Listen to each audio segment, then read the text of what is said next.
Today, I'm going to show you how to make your incognito mode 10 times cooler in just 60 seconds using the Turn Off the Lights extension. Yes, even in the shadows of incognito, we're bringing the lights out. Let's go! First, if you don't already have it, head over to the Chrome Web Store and search for Turn Off the Lights. Click that shiny Add to Chrome button. It's totally free, and yes, it's awesome. Now, here's how to make it work in incognito mode. Click the little puzzle piece icon in your Chrome toolbar, then hit Manage Extensions. You'll land on a page showing all your installed extensions. Find Turn Off the Lights and click on the Details button. Scroll down and switch on the toggle for Allow in Incognito. That's it.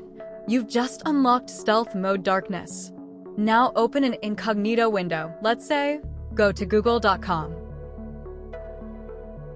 Click the lamp icon in your toolbar. Boom! The entire screen fades to black like you're in your own private movie theater. And no one even knows you're there. If that blew your mind, smash that like button harder than Chrome crashes with 20 tabs open. And remember, darkness is just one click away.